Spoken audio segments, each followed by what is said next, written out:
আসসালামু আলাইকুম। আমাদের এক প্রজেক্টে না কাজ চলতেছে, আরসিসি লাইনের কাজ চলতেছে পাইপের। দেখতে আসছি কাজ, এখানে একটু মনে হয় সমস্যা হয়ে গেছে। দেখি কি হয়েছে রবেন। হইতেছে পাইপটা ভাঙি গেছে। পাইপ তে বাংশত কি ভাই, ও তো তলে মাটির তলে প্রায় 4-5 ইঞ্চি মাটির তলে। এই ফাঁক করে পানি লাইন না, হ্যাঁ, ফাঁক ও তো করে তলে ভাঙলো কি ভাই? এটা পাইপ পাইপ কি ভালো ছিল না? না, পাইপ তো ভালো আছে না, মাছা আছে না, হ্যাঁ, মাছা ফিট করছি এই ও ওয়ালের আচ্ছা। লাগিয়া। মানে এই ওয়ালে রাজমিস্ত্রি প্লাস্টার করতে গিয়ে মাছা ফিটিং করছে।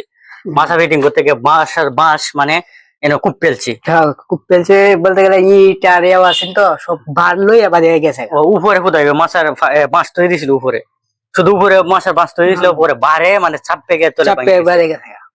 এর লাগিয়ে এই কাজ মানে এমন এই কাজ মানে প্রত্যেকটা কাজ আসলে আমরা খুব সতর্ক করো। এই যে অনাকান্তিক তো মানে জিনিসটা ভাঙছে হন তো মানে হেরা তো গেছে গা ভাঙ্গিয়ে মানে খেয়াল করছে না, কিন্তু হন তো পরিশ্রমটা আমরা করতে হইতেছে। আর কি আর করা, হন তো পরিশ্রম করতেই হইব। আচ্ছা যাই হোক, হন খুব করবি কি? মানে আমি এটা কাটতে জয়েন দিতে হইব। আচ্ছা, তো এনে ওর কাটতে কাটতে যারে ফাইভ ডারে এমনি হাফ ডাউন করা।